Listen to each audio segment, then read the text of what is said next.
So you put this model together. I did. Was it complicated? I wouldn't say complicated. It was a lot of pieces, a lot of intricate small pieces. For the most part, things fit together well, snapped together pretty well, fit was good, but I think the instructions were more complicated than they needed to be. Things just weren't labeled very well. And uh, the instructions never really clarified like which end should be face up versus face down.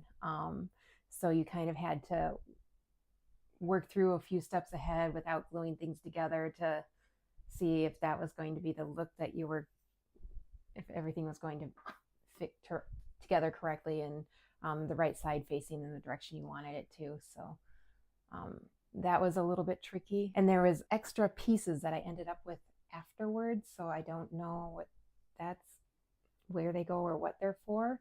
I went through the instructions again to see if I could find them. I couldn't find them listed. And then it had left off things like even like hanging the sign, just a simple thing that wasn't in the instructions. So there was, it seemed like they were missing a few steps. Those pieces seem very delicate to me. Did you break any of them? I did break a couple of them, not very many. I did use a X-Acto knife to help get some of the pieces out, and then I used sandpaper to just kind of sand edges. But Did it recommend you do those things, or? the instructions were very, very basic. It didn't even show like what was included with the kit, and it just goes right into building, and that's all of that your instructions were. And you mentioned that it didn't tell you what board that the pieces came from. The boards are lettered. So yeah, all of the boards were lettered A through O or whatever, and that was really nice. So I was excited. I was thinking, okay, it's gonna be really easy to find things.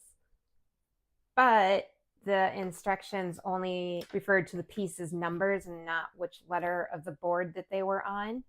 So it was a little bit more difficult to find them. And there was actually quite a few pieces where the numbers seemed wrong, like it was not the shape that I was looking for, or it was the wrong side, and I had to kind of just use my best judgment. And you said that there were some pieces that were very similar but on completely different boards. If you were making multiples of one item, they might be anywhere. Right. One thing I noticed, which I didn't expect, is that everything is pre-finished. You did not have to paint anything. Nope, nope. It was all painted. I would recommend a wood modeling glue, something with a delicate tip. I used Gorilla Glue, which was probably the wrong glue choice. I still have Gorilla Glue all over my hands. I've been working all day to try and get it off. And the wood glue that I was using prior to that was actually working excellent, but it wasn't drying clear, and I wanted a glue that would dry clear. What was the most time consuming part of this process? I mean, it took all day. The wands, separating and gluing in all the wands. So how many wands were there? I didn't count. There was a lot. Hundreds? Yes. And you had to separate each one and glue them all individually? Yes. And there were different colors, and Yes. can you open it up and show it to us? I can, although I got the hinges working, and I added the last piece that covers the hinges, and I put the glue and it glued my hinges shut, so my hinges don't work anymore. So this kind of fell off. But is there no way to fix it? I could try and get it in there, but then you wouldn't be able to open it. Like these hinges are not moving.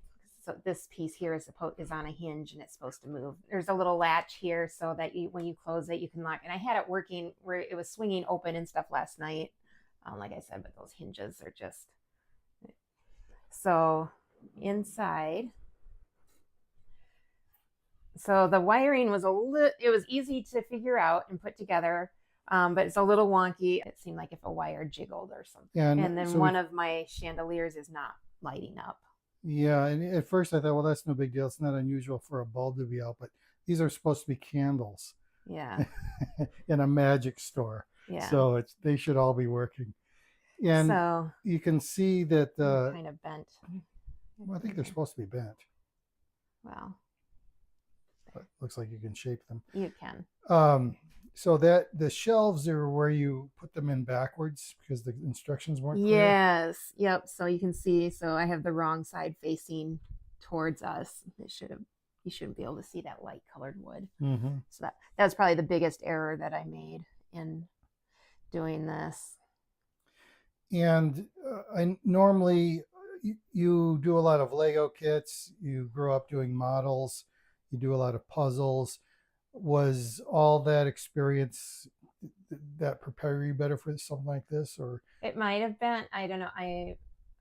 I'm good at putting things together. I'm good at following instructions. I'm very, I know I'm kind of a technical skills kind of person. is this a project that a beginner could just pick up and do, or do you think you need some kind of experience with something? If the instructions were better, I would say definitely a beginner could probably do it. But with the instructions not being as clear as they could be, I would say that you might want a little bit of, or at least kind of have that capacity to problem solve. Now, were there written words in the instructions, or was it all pictorial? It's all pictorial. And when I first saw this, I actually thought it was one of those bookcase dividers, but it appears that it's a 3D model.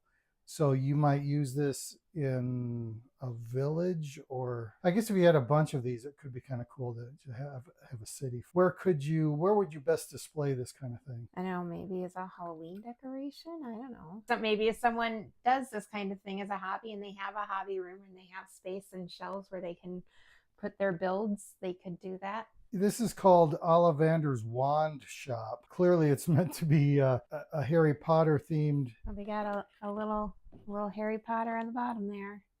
But that is small. Smaller than the table. Little bobblehead. It kind of looks like a bobblehead. A bobblehead? Or one of those figurines with the big eyes. Oh, Funko? Yeah. Kind of looks like that. But it looks like something you would see in Diagon Alley. I don't know. I think it's a fun and interesting model. It was fun putting it together. I enjoyed it. Time to rate it. I would probably go 3 stars. 3 stars. All right. Just because, like I said, the instructions I think could have been clearer, and just from some of the technical with the difficulties of the wiring and the loose wires, and I think it should have come with like at least a guidelines of what kind of glue would they recommend that. I wonder if there's something online. Did you look? I did. Thank you for putting this together. Hope you had fun doing it. I did. All right. We'll see you next time. All right. Bye.